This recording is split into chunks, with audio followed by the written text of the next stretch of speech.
ये NCERT Hindi Malhar text book का class 6 का टेक्स्ट बुक है। तो उसका चैप्टर नंबर 11 चेतक की वीरता। इसका आज हम एक पंक्ति का भावार्थ करेंगे। तो इसका 1-2 पंक्ति का ऑलरेडी अपलोड हो चुका है। इसका ये चैप्टर नंबर 11 का थर्ड पंक्ति है। तो चेतक की वीरता एक हिंदी कविता है जो श्याम नारायण पांड्य जी ने जिसको लिखे हैं। तो यहाँ पे चेतक की वीरता, जो तनिक हवा से बाग हिली लेकर सवार उड़ जाता था, राणा की पुतली फिरी नहीं तब तक चेतक मुड़ जाता था।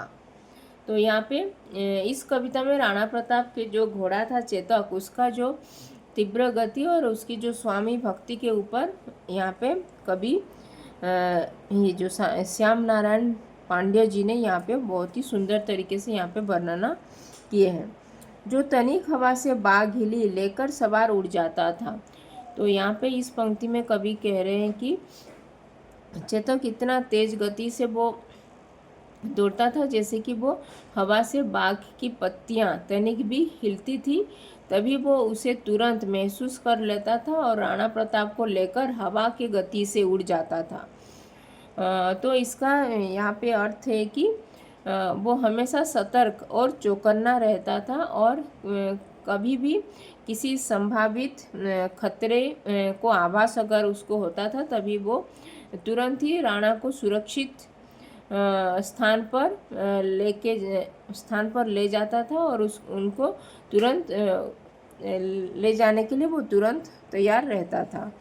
तो यहाँ पे जो तनिक हवा से बाग हिली लेकर सवार उड़ जाता था। तो इस पंक्ति का भावार्थ ये था। अभी राणा की पुतली फिरी नहीं तब तक चेतक मुड़ जाता था। तो यहाँ पे कवि जो श्याम नारायण पांड्य जी ने यहाँ पे लिखे हैं कि राणा प्रताप की जो पतली राणा प्रताप की जो पुतली यानी कि आँख की जो पुतली यहाँ से इधर से उधर होने से पहले वो तुरंत ही घुमा नहीं होता था, फिर पहले से ही वो चेतक तुरंत उस दिशा में मुड़कर दौड़ने लगता था।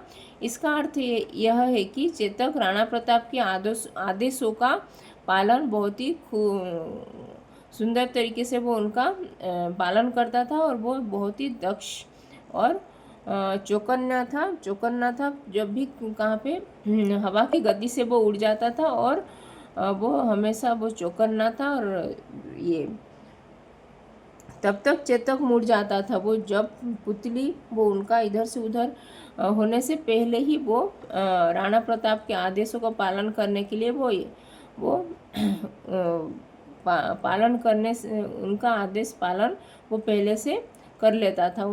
तो यहाँ पे जो राणा की पुतली फिरी नहीं तब तक चेतक मुड़ जाता था। तो यहाँ पे राणा प्रताप के जो निर्देश और आदेश से पहले ही वो पहले से उस काम को ये संपूर्ण कर देता था।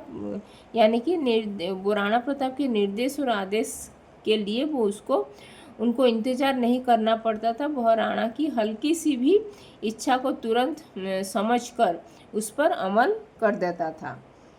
तो इस पंक्ति में चेतक की ये जो तीव्र गति, सतर्कता और राणा प्रताप के प्रति जो उसका जो समर्पण भाव को यहाँ पे बहुत ही सुंदर तरीके से चित्रण किए हैं कवि ये श्याम नारायण पांड्य जी ने।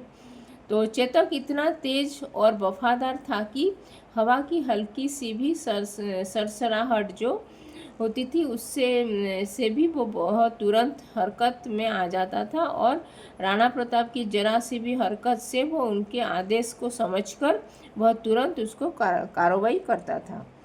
तो ये था ये चेतक की वीरता कविता का इस पंक्ति का भावार्थ। तो धन्यवाद, थैंक यू।